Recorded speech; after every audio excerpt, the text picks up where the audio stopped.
IPL 2024 సీజన్లో points table రసవత్రంగా మారింది. అంతేకాదు సోమవారం రోజున హైదరాబాద్ బెంగళూరు జట్ల మధ్య జరిగిన మ్యాచ్తో ఈ ఏడాది ప్లే ఆఫ్స్ పై కూడా కొంత క్లారిటీ వచ్చేసింది.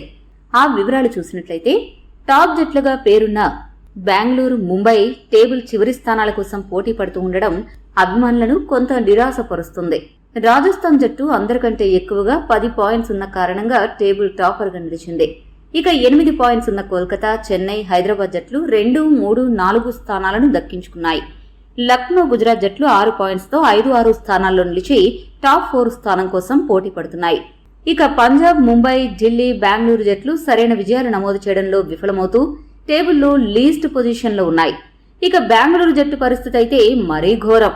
ఎప్పుడో సీజన్ ఆరంభంలో ఒక విజయం నమోదు చేసి ఆ తర్వాత నుండి వరుస పరాజయాలతో ఈ సీజన్ పాయింట్స్ టేబుల్లో లాస్ట్ స్థానం మాదే అన్నట్లుగా ప్రదర్శన కనబరుస్తోంది. ఇక నిన్న హైదరాబాద్ పై ఆర్సీబీ పోరాడినప్పటికీ చివరి ఓటమి నుండి తప్పించుకోలేకపోయింది. దీంతో ఆ జట్టు ఇప్పటికే 6 మ్యాచ్లు ఓడిపోయి చాలా దారుణమైన స్థితికి చేరుకుంది. బెంగళూరు జట్టుకి ఇంకా 7 మ్యాచ్లు మిగిలి ఉన్నాయి. ఇక టోర్నమెంట్లో ముందుకు సాగాలంటే ప్రతి మ్యాచ్ గెలవాల్సిన పరిస్థితి.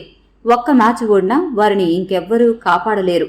ఎందుకంటే టాప్ 4లోకి చేరాలి అంటే తక్కువలో తక్కువ 14 నుండి 16 పాయింట్స్ ఉండాలి. బెంగళూరు ప్రస్తుతం 2 పాయింట్స్ మాత్రమే సాధించింది. దీంతో ఏడాది ఆర్సీబీ ప్లే ఆఫ్స్ కి చేరడం దాదాపు అసాధ్యంగా మారింది. ఏదైనా అద్భుతం జరిగితే తప్ప బెంగళూరు టాప్ 4కి చేరదు. ఇక టాప్ జట్లుగా రాజస్థాన్, కోల్కతా, హైదరాబాద్, చెన్నై జట్లకు అత్యధికంగా అవకాశాలు కనిపిస్తున్నాయి. అయితే ముంబై కూడా పటిష్టంగా ఉన్న కారణంగా ఆ జట్టు కూడా టాప్ 4కి గట్టి పోటీ ఇస్తుంది అనడంలో సందేహం లేదు. మరి ఆర్సీబీ ఏడాది ప్లే ఆఫ్స్ కి చేరుతుందా? మీ అభిప్రాయాన్ని తెలియజేయండి. మరిన్ని అప్డేట్స్ కోసం మా ఛానల్ సబ్స్క్రైబ్ చేసుకోండి.